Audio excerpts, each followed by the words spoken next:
starting to come in. Great to see you. Hello, Stuart. Hello, Mary. Hello, George. Hello, Dagmar. How is everybody? I hope you're all doing okay. I'll say what I always say, which is it would be so much nicer to be doing this in a conference room in a lovely hotel somewhere, but it won't be too long now. Actually, so 2 weeks' time, we will all be in Seville. A lot of people will be coming in early. So hello, Eliana. Hello, Charlie. Hello, Brian. It's great to see you here. So welcome to Legal Update Part 2. If you haven't caught up with Part 1, it is available on the YouTube channel. Just go to YouTube, look up EuRA, find the channel with the star, and you will find us. Hello, Stuart. 14 days to go. Somebody wrote me a note today saying it's 15 sleeps. It's all very exciting. So yes, we cannot wait. But in the meantime, we're continuing with our fantastic program of legal, and the reason that we're doing this online, and we'll probably catch up again in the summer or early autumn, is because we changed the date yet again. Gordon's not available to be with us in Seville, which is a great shame. But you know, that's why we're doing the legal updates now. So a couple of bits of housekeeping. Again, as I always say, if you'd like to put a question in the comment box at any point, please do. Just remember to scroll down from where it says to host and panelists, change that default to everyone, and then everybody can see what you've put in there. The webinar is being recorded, so again, if you need to step away, it will be on the YouTube channel. I will get that edited tomorrow, and I'll send you all the link a week and a bit, maybe 2 weeks before everybody else gets it, and it goes public. We've got 73 people signed up for today, which is great, but as you all know, it's being recorded, so a lot of people will come in to watch it on demand. So Gordon, great program signed up for today. I think you're going to start with relocation contracts, is that right? I am indeed, yes. In fact, that's going to be the core of this, and then we'll add other topics later on. So am I in control now? I will pass you the host. Give me 2 ticks. Sorry, we got this a bit wrong earlier. We've been using Zoom all this time. We've got very complacent about it. Suddenly I couldn't start the webinar, which was a bit late. There you are. You should now be in control. Oh, by the way, just in case, when Gordon starts to share his presentation on my machine, it opens the entire window up, and I can't see any other windows. So if you don't like that, just press escape, and it will bring it back down to a normal window. Gordon, over to you. Okay, let's see if we can share this screen.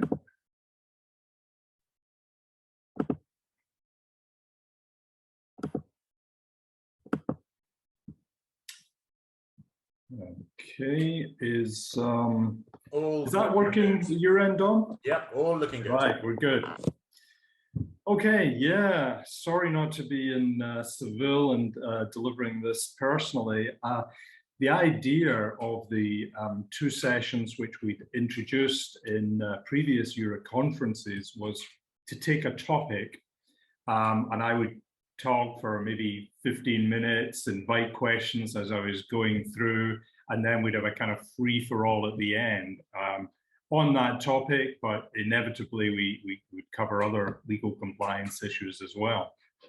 So relocation contracts is the core for today.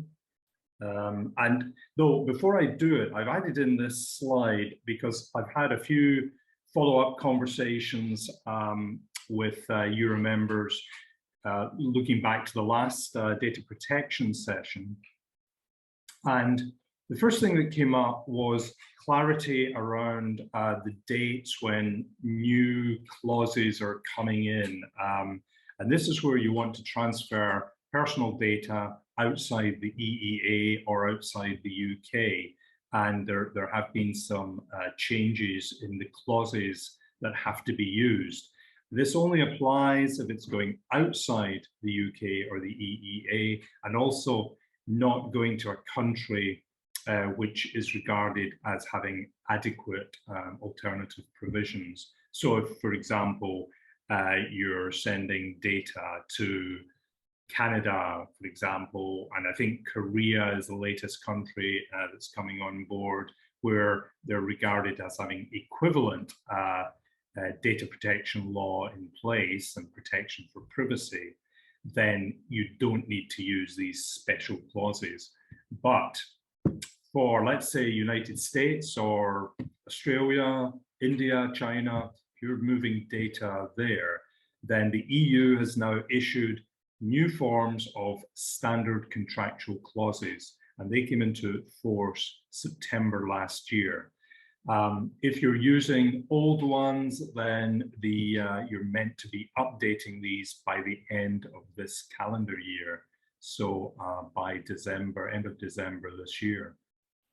And then just in March, the UK introduced its equivalent of the standard contractual clauses.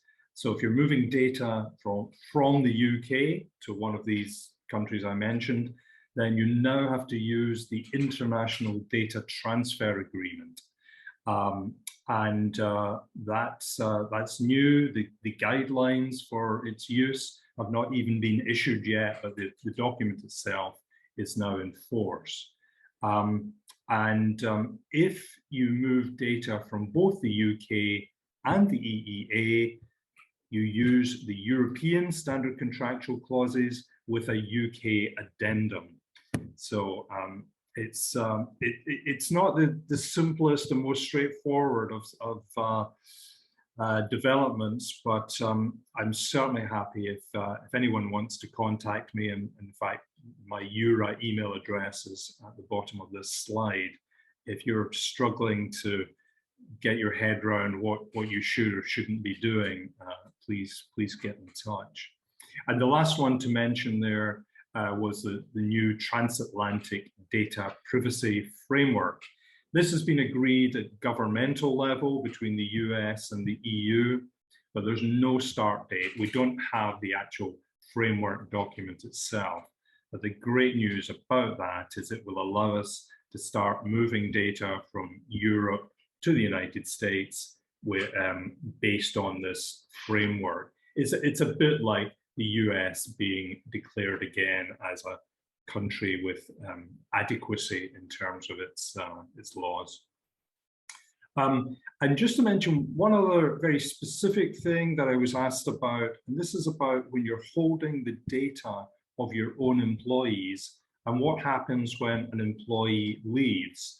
Do you delete the data or do you retain the data? And if so, for how long? Well, the answer is both are correct to some extent. There's some data which you should retain on an existing employee.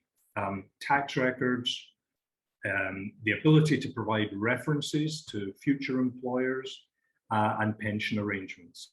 3 examples where you would definitely be holding on to an ex-employee's personal data. But you'll see, I've given some examples there of where you would delete data pretty much immediately on somebody's departure. So, there's no reason at all why you would continue to hold emergency contact details or details of previous addresses and a death in service beneficiary. So these details should be deleted from your personnel records really pretty much as soon as somebody departs. Okay, these were my follow-ups from last week, or from last month rather.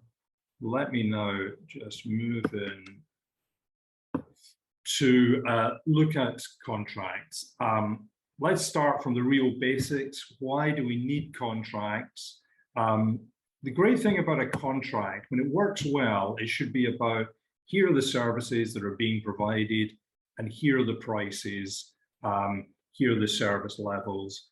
It should be all about something that's there in the background that adds clarity to the relationship that you will have with either a client at one end or with a supplier.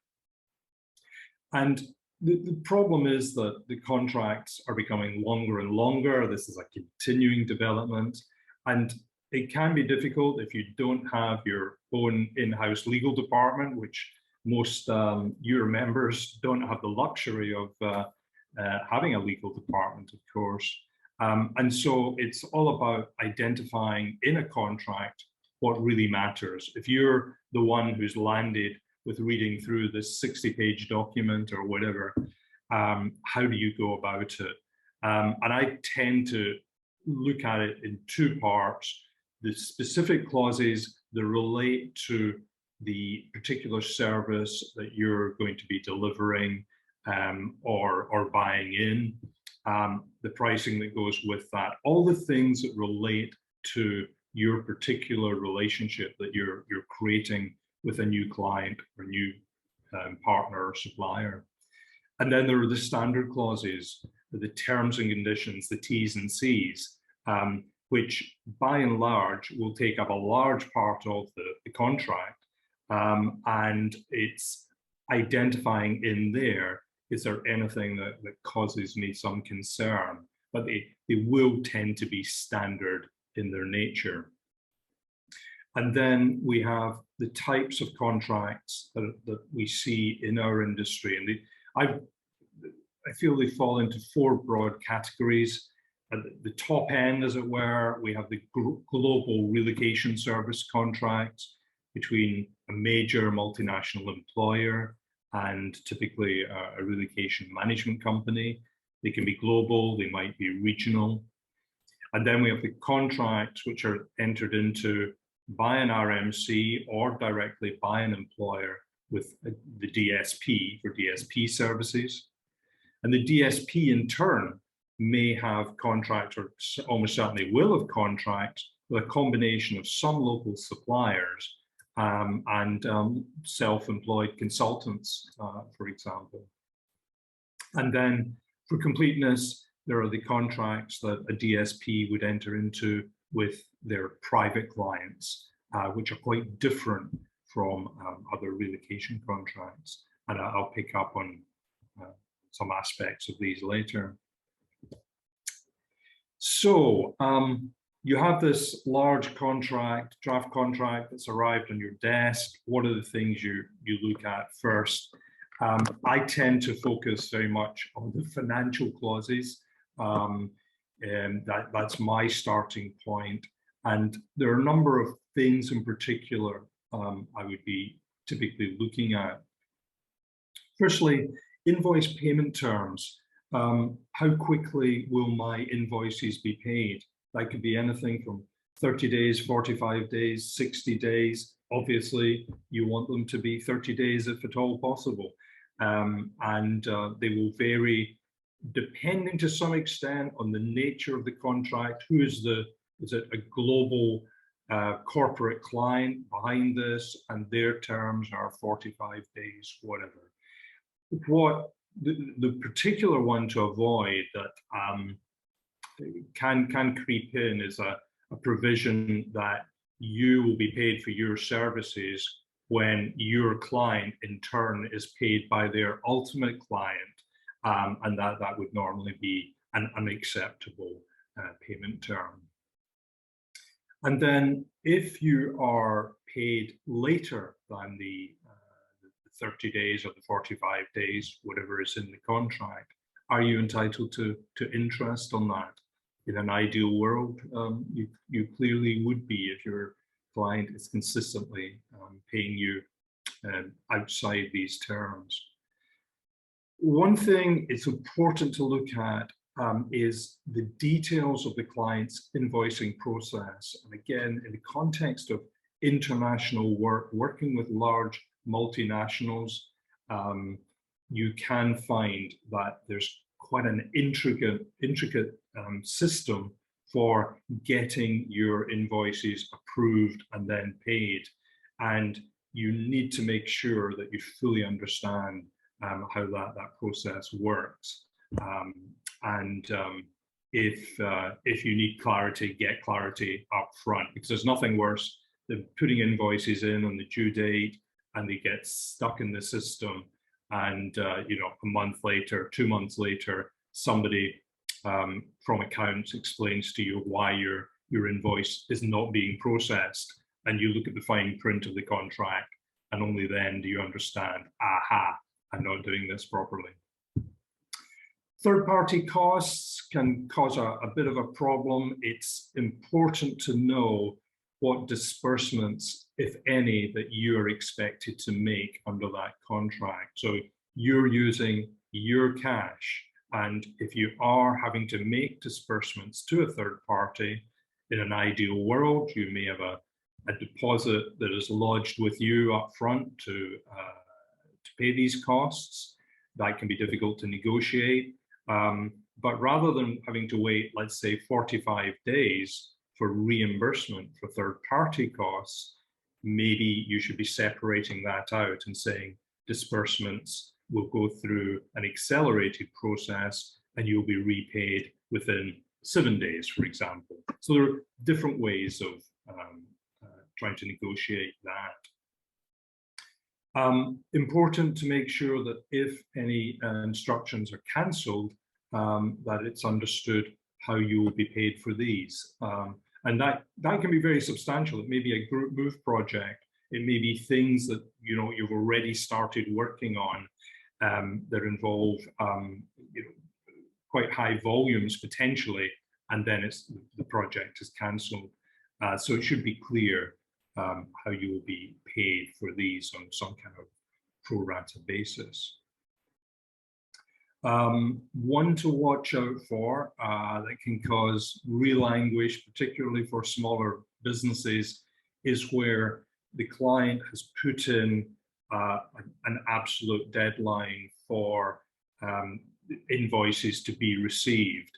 And if for whatever reason, and it may just be you have been a bit slow or your accounts team have been a bit slow, that invoice goes in after the due date and the client refuses to pay. And particularly on larger contracts, and it may include disbursements as well, you could be seriously out of pocket. So it's important to know exactly what these deadlines, if any, are, and make sure you have a system in place to be able to comply with these deadlines. Penalties and bonuses, again, an area that causes a lot of angst. It's not uncommon to find that you'll have some kind of penalty imposed. A proportion of the fee will be withheld if you fail to reach some kind of quality standard, and that's usually with reference to KPIs.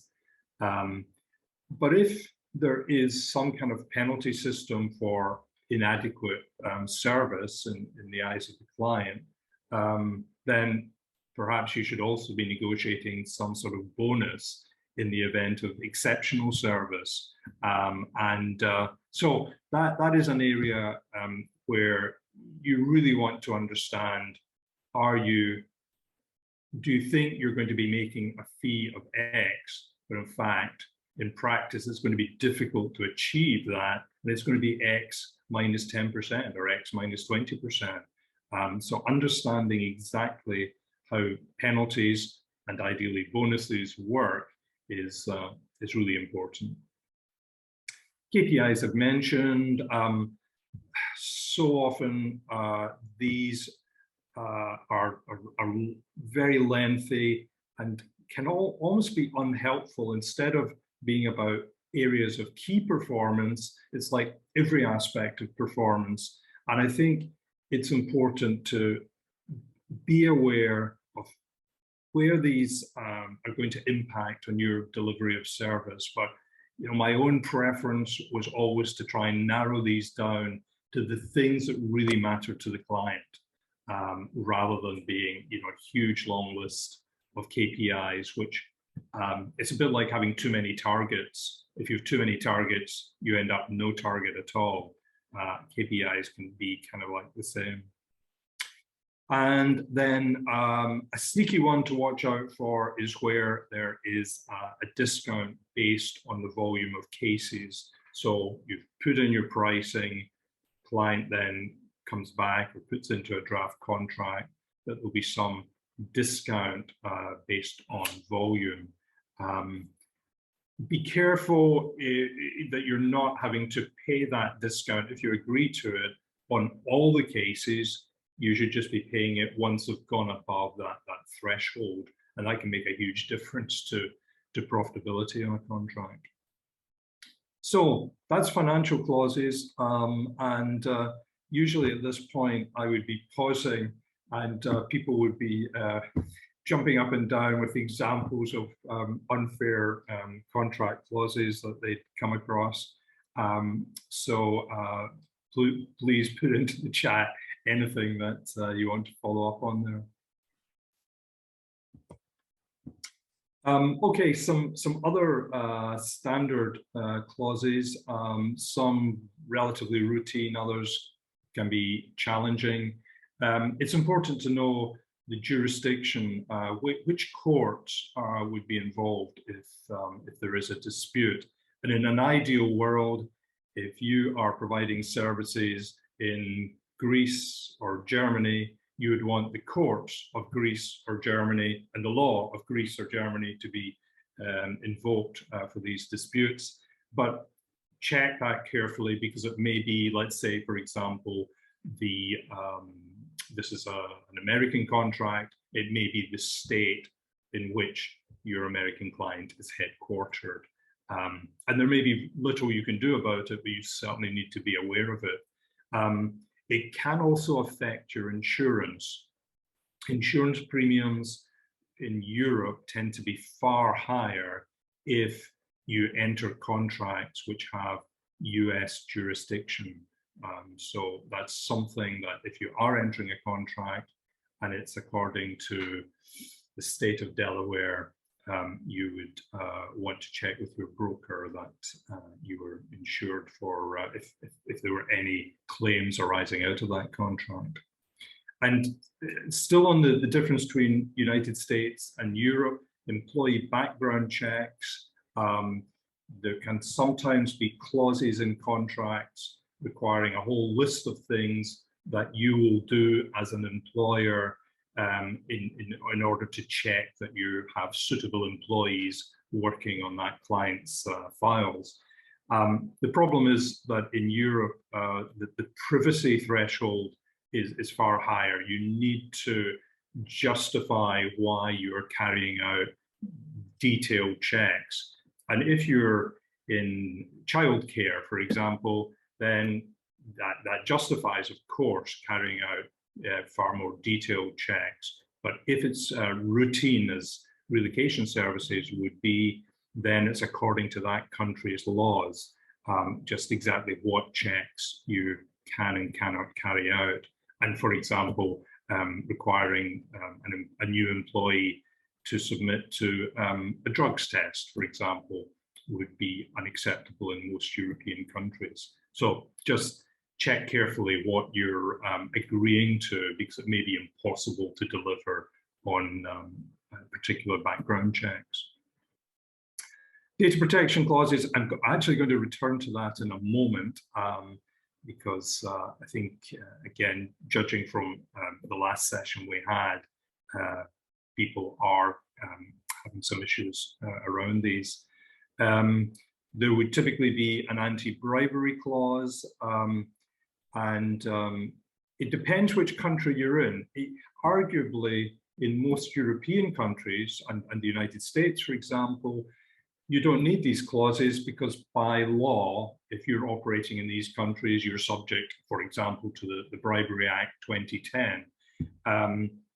But clearly, in some parts of the world, in some specific countries, corruption issues are more widespread, and the law is very loose, and therefore it's important that you have an anti-bribery clause in there. But of course, every time we add in more clauses, we never take clauses out, and this is why every time there's a new bit of legislation, we think, oh, we'd better cover that now in our contracts, and they get longer for that reason. Insurance, typically a contract will have very specific insurance requirements, including the amount of cover for various types of insurance. Clearly, it's important that rather than just signing off on these, you check with your broker that you're fully covered for the countries involved. Now, penalties appear in some contracts. In some countries, they're illegal. Now, a penalty is where you say, in the event of a breach of such and such a clause, a penalty of, let's say, $10,000 will be paid. Now, in the UK, for example, a penalty clause will not be upheld by the court unless it represents a reasonable estimation of the loss suffered by the contracting party. So you can't just, decide, oh, that's really important to us, we're putting in $20,000, 100,000 euros, whatever. Courts in Europe will not enforce clauses like that. And so if something is just an out-and-out penalty, a big stick being waved, then that should really be taken out of the contract. Disputes and arbitration, good idea to have something in the contract that says, if there is a difficulty between us, if we're having a dispute, rather than having to go into court, let's agree up front that there'll be some kind of arbitration, some form of mediation that we can use. That it's bad news for everyone when something goes into court. It's incredibly expensive, and it's far cheaper if there is some kind of mediation or arbitration built in. And the final one, just to mention here, because it is important, you're working perfectly well with a client, and then suddenly one of your employees either switches from you to the client, or it can be the other way around. Very damaging to relationships, of course, and typically there will be a non-solicitation clause that prevents that happening, and it may be for the period of the contract, and 6 months thereafter would be quite common. So, Dom, I'm just conscious at this point, are there any specific points you want to raise before I carry on? No, not unless anybody has something that they'd like to raise, either in terms of an experience that they've had or something which has cropped up. I mean, no, this is, it's great to go over this. And I mean, we've been talking about these for a while, and I suppose probably one of the things you and I ought to talk about with Martina is how much of this may be incorporated into the seal in terms of helping people to be sure that their contracts are being monitored correctly. Because I think the thing that was interesting to me there was penalties. Is that a common one? Yeah, penalties, well, how common is it? You see, in some countries, I think in the United States, penalties are allowed. So these things creep in from, obviously, American headquartered RMCs quite legitimately are putting clauses in like that represent good practice if you're a lawyer working for an RMC in the US. But it's always making sure that as you bring your contracts into other jurisdictions, you're respecting the laws there. And so it's important to understand what may or may not be acceptable. But and I'll be coming in a moment to indemnity clauses, which maybe is even more an area of difficulty. I just wanted to touch again on data protection, because this is one of the reasons that contracts for relocation services are becoming so much longer, because just complying with and particularly GDPR, of course, is the big one that everyone is having to comply with now. And it does add to the length of contracts. One suggestion I would make is if you have a lengthy number of clauses relating to data protection compliance, put it in a separate schedule. Because these are getting so long that having them in the body of the deed actually makes it difficult to kind of work your way through the contract. So they have to comply with GDPR for the vast majority of relocation contracts. And it has to clarify which party is controller processor. And, the clauses are very well set out, whether if you're from the UK using the ICO website, or if not, you're in the EU, either the European Data Protection Board or your own national supervising authority. There's lots of good advice on the specific clauses that now need to go into contracts. This is, in a sense, I'm repeating myself in terms of data moving outside the EEA or UK. So just to be clear, from the EEA, Standard Contractual Clauses, 2021 version. From the UK, International Data Transfer Agreement, 2022 version. And if you're transferring data from both the EEA and the UK, you should have the EU Standard Contractual Clauses used, plus the new UK addendum. So horrible stuff, and but you know, it's important to get it right and keep up to date with it. Absolutely. Did you see Jeremy's comment? Just gone into the chat box. Recently received a 62-page DPA from a US tech company after negotiations. We agreed to 3 paragraphs. Good negotiating. Yes, I think somebody who should be running a course in contracts. Yeah, so just a few other clauses to watch out for that can bite you. Indemnity clauses, what an indemnity clause does is basically say, if something goes wrong, if you're in breach of contract, then you will have, and it can be unlimited liability for direct and indirect costs.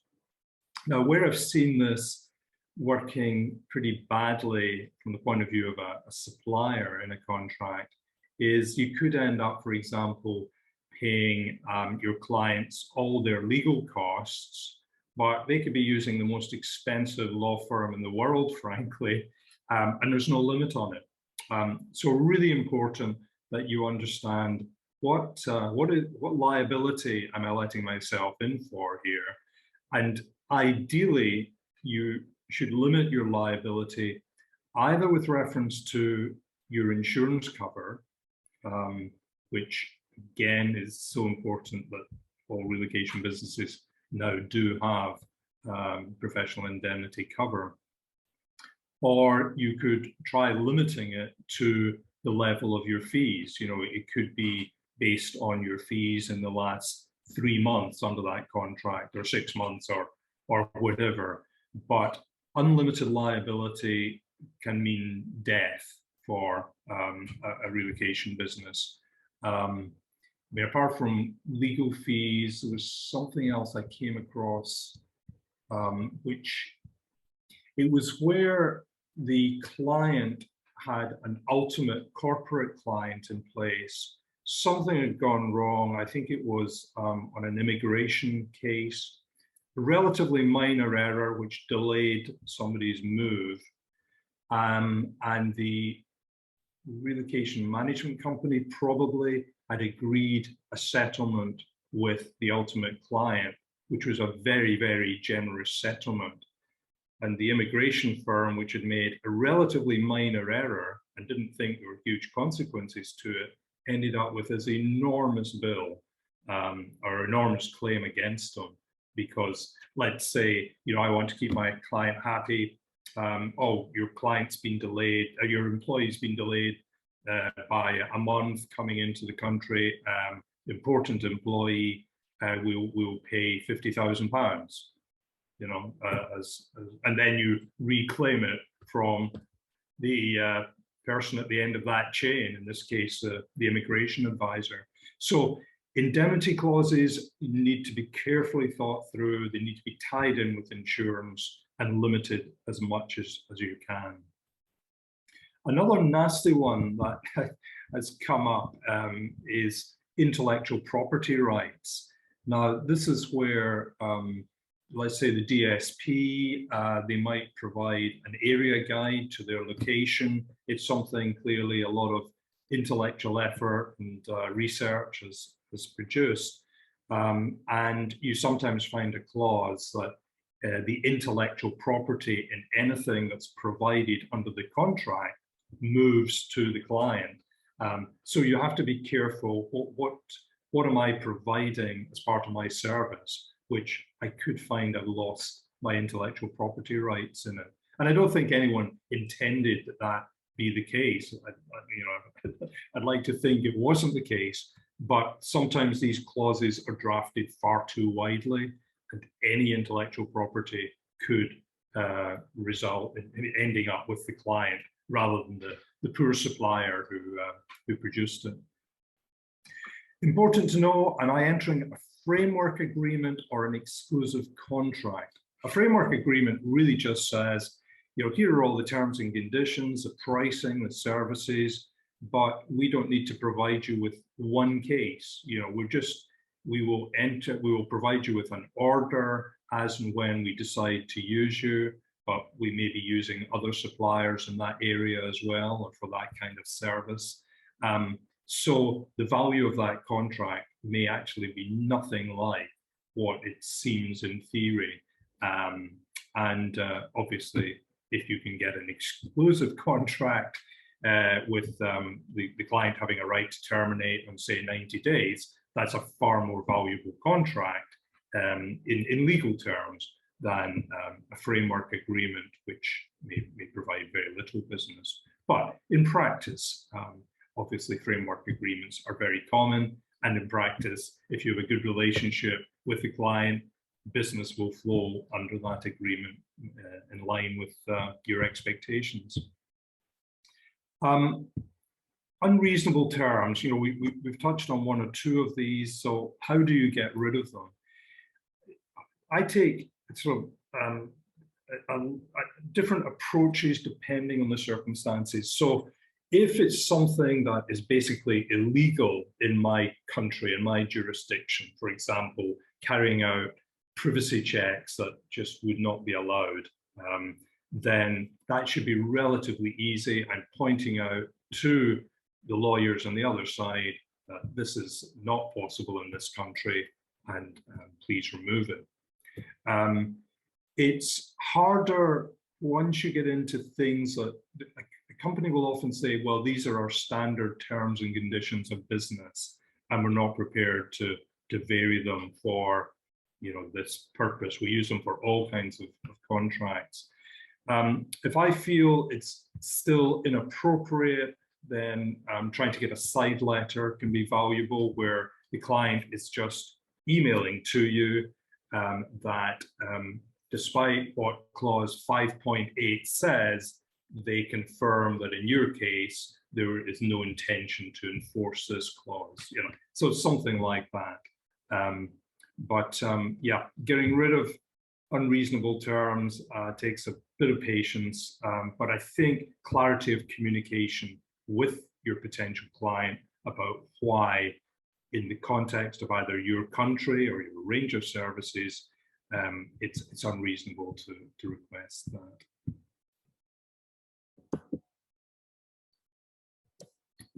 Okay, I said I'd mention the contracts we enter as a DSP with private clients. Just really a few practical points here. It's very important that it's expressed in plain English, because we're now in the area of consumer contracts, which have the protection in most countries of consumer law. So, forget about small print, forget about over legalistic terms, which, an individual may not understand. It should be plain English, and making it clear service won't start until the client has returned a signed copy of these terms and conditions, usually paid a registration fee. So clear statement of the service to be provided, the fees. One thing, I remember discussing this many years ago with Tad, he'd obviously come across it, making it clear that the full fee should be paid whether or not the property chosen by the client is introduced or negotiated by you as the DSP. Again, things like payment terms, VAT, governing law, all important to have in there. One important thing now is that under the GDPR, if you're entering a contract with a personal client, you will be the controller. So everything that flows from that is important, including the issue of a privacy notice, explaining to the individual what's going to happen with their data and what their rights are. Unlike as a DSP working for an RMC or a corporate client, you're likely to be a processor. And other clauses, money laundering checks, unfortunately, that's become a big thing in the UK because DSPs are classified as relocation agents who require to comply with anti-money laundering law. And that means carrying out checks on clients, identity checks, and all the admin that goes with money laundering compliance. So that's slightly unfortunate, but it's now a requirement in the UK. And exclusions of liability, sometimes you'll want to make it clear exactly what you are doing as part of your service and what you're not liable for. So you're a DSP, you're not a surveyor, so you're not liable for formal inspections of properties, looking for defects, nor are you a tax advisor. You may say something about tax, but make it clear that where your service begins and ends and where your liability ends. Again, that should tie in with your PI insurance cover. And that is pretty much everything I wanted to say about contracts. I don't know if there are any questions, Don, that have come up or have occurred to you before we. No, I think we're pretty standard there. I mean, obviously the anti-money laundering rules, if anybody is looking at that with caution, then Gordon has a brilliant module in the EuRA Academy, which you can go right ahead and access for free. Because, I mean, should we start with that then, Gordon? Because again, you were saying to me earlier, it is ironic that the UK is, having left the EU, is the only country to have actually implemented anti-money laundering rules into legislation based on the directive that came from the EU. Where are we with that now? Yeah, it's interesting. And it has been a kind of pattern where UK governments of different persuasions have tended to take EU legislation and what we'd say, we call it as gold plating. You implement it as fully and broadly as you can. And so the UK, the department that was responsible for implementing the European anti-money laundering legislation took the view that not only should letting agents and estate agents and lawyers be covered, but that there are these people called relocation agents. Yeah, they talk to people about buying property and letting property. So let's include them. And it's fairly nonsensical because it's replicating all the checks that estate agents and letting agents and lawyers do anyway. So there's no benefit. It really is an addition of red tape. But in terms of the rest of Europe, I actually checked at the time with a few of our colleagues in Germany, France, Netherlands, etc. And no, there are rules like if you're maybe handling more than 10,000 euros in cash, you can be brought under the legislation, but not just because you are offering relocation services. So yeah, that is an odd one, and maybe is something we'll be lobbying to get rid of at some stage for relocation agents in the UK. But that's always harder once the law's in place. It doesn't make sense in a way because you end up with this two-step system. That vetting is already going on within real estate in terms of purchase and within letting in terms of letting, but the relocation companies are also just as responsible for tracking money and where it's come from. Is that right? Well, yeah, it means that if you are a DSP, the limit is, I think it's 10,000 euros a month. Above that. But of course, in a city like London, that will mean that most DSPs will at least have some cases, and you only need a few cases. In fact, you only need one case a year, really, and you're either going to turn away that business, or it's full compliance, and you're registering with the department responsible. You're paying fees annually. You're subject to audit, and I do a bit in the MIM module, interviewing somebody who went through an audit, and it's a wasted day of your life having an HMRC audit. So yeah, I think it's unfortunate, but there we have it. And be glad if you're in the EU and you don't have anti-money laundering compliance to worry about. Yet. Tab, that's very cynical. It's a money-making service for HMRC, but you are probably quite right.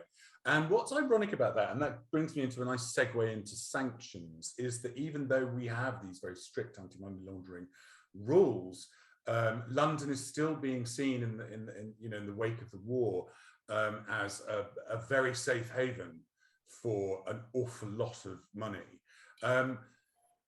In terms of, I know you had an inquiry from one of the members about what people need to be aware of in terms of sanctioned individuals and companies now unable to trade within Russia. Do you want to talk about that? Yeah, and this is particularly in the context, which kind of surprised me, just recent conversations I've had and realizing the extent of relocation out of Russia that's going on just now. And this isn't just citizens of other countries. This is Russian citizens working for European, American companies in particular, who are now moving out of cities like St. Petersburg and moving to Berlin or London or Paris to carry on doing the jobs they're doing. And the question then arises, what checks, if you are asked as a relocation business to manage these moves from, let's say, St. Petersburg to Berlin, can you enter a contract firstly? Well, the contract with the corporate employer, usually it will be a European company. It's unlikely to be a Russian company. So your focus will be mainly on the individuals who are being moved. I was just checking there. So you go into, in the context of the UK, there's a UK government website that at the moment has a list of 1,255 Russian individuals that it would be illegal to do business with, and there are 148 organizations. And the EU has a similar list. You just Google EU sanctions against Russia, and you get into the appropriate website, and in alphabetical order, you have them all listed there. So, subject to doing your due diligence that you're compliant with the sanctions rules, yeah, there's no reason at all for not acting, and it actually seems to be very substantial volumes of business coming out of Russia just now. So it did surprise me, but yeah, it's definitely happening. Yeah, when we were in our board meeting last week, I think it was said that over 400,000 people have left and come into the EU. So we were talking before we started about Brexit. Any big updates? I mean, we're very relieved that our shipping got to Spain without being held up at customs. That was really good. So we were pleased about that. Yeah, anything new? I mean, I think in terms of the relocation industry, there's a kind of mix of things have happened. The immigration aspect is clearly huge now that EU citizens coming into the UK and vice versa, the whole immigration requirements around that, which I can only presume is kind of good for immigration firms in our industry. So that's maybe positive. The other aspects that we're seeing, complications with travel. So, the need, a number of people are being caught out with the requirement if you're going into an EU country now from the UK, you need at least 6 months left on your passport. The rule that you can only be there for 90 days in 188 days. So there are kind of rules that you just have to be aware of, that there are more hassles involved, depending on exactly what you're doing. In terms of actual relocation activity directly from Brexit, it's been surprisingly low in relation to the predictions that were made. So PwC had predicted that there'd be around 100,000 financial sector jobs shifted from London, the UK generally, but particularly London, to centres like Frankfurt, Paris, Dublin, Amsterdam. And the figure so far is just over 7,000. So it's, well, 7,000, it's not insignificant for these people involved, but compared with 100,000, it's far less. And it suggests that so far anyway, in the financial sector, we're not really seeing whole offices moving, back office departments, and for compliance purposes, having to move some things into an EU country, but not really on a massive scale. So that's pretty much what we're finding so far. Interesting, isn't it? And I mean, this isn't really that relevant, but I'm just interested. I mean, I know a rule is a rule is a rule, but you've got 6 months left on your passport, and the rule is 90 days. Why is this such a big deal? And people are being turned away at borders for passport irregularities. I don't understand why it's. I know. It's but yeah, once the deal was negotiated and you have these rules in, then of course you've got the bureaucrats on both sides of the channel who are enforcing these rules, and that's their job to do so. I mean, I think the one that we're really now about to face is Northern Ireland. It's boiled up again. And again, it's in the context of, well, surely there should be a way of avoiding a hard border within Ireland and also a hard border in the Irish Sea. Surely, there are ways people can be flexible. But, once you introduce these deals and customs administrators have responsibility for enforcing them, then the checks happen and things get slowed down. So yeah, it's I think that will be causing us some problems over the next few months, with even Britain threatening to pull out of aspects of the agreement. And I mean, that sort of neatly brings us around to VAT, because obviously, given the people now moving around, what's going on with members billing VAT for work that they're doing with each other? Yeah, there was a little bit of confusion immediately following Brexit, and I know some UK relocation businesses found that, let's say, they instructed work to be carried out in Ireland or France, and they would receive an invoice which in the past would not have contained VAT, and VAT was now being added. But in fact, for the purposes of services, there has been no change in the way that VAT should be charged. So where it was appropriate before to use the reverse charge mechanism, which is the technical term for not having to charge VAT within the EU, that should still apply to invoices between the EU and the UK. So no change, but I can certainly understand why people got confused over it. But I think that has settled down. I've not heard any complaints of late. So I think we're okay on that. And I've just put the link to the session that you did a while back with, I've forgotten his name, who was the VAT expert. The Gordon goes through all of that. Oh, yes, Alan Davis. Thank you, Alan Davis, exactly, yeah. So the link for that, if anybody's interested or wants to have clarification, is in the chat. So monitoring employees working from home, you covered this in the European article. Yeah, the reason that I think this is become a really big legal issue. Well, there are two reasons. One, the number of employees who are now working from home, and at the same time, there's been this explosion in new software, new cunning ways to monitor people remotely.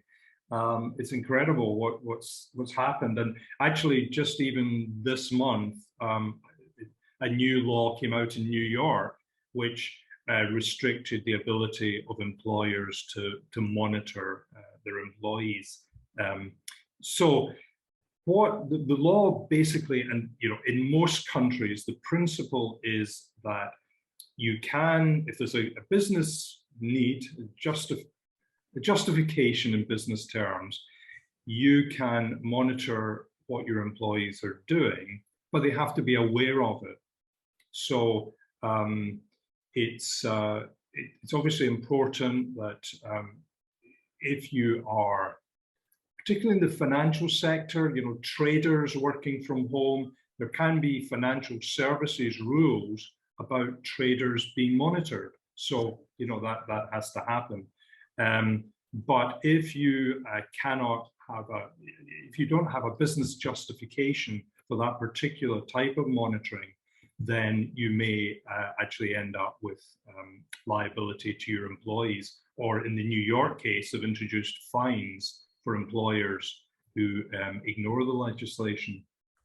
And there was the leading case on this in Europe was a Spanish case where some supermarket employees were basically taking goods out the back door, stealing, and the supermarket owner became very suspicious about this, put in cameras, and caught these group of employees red-handed.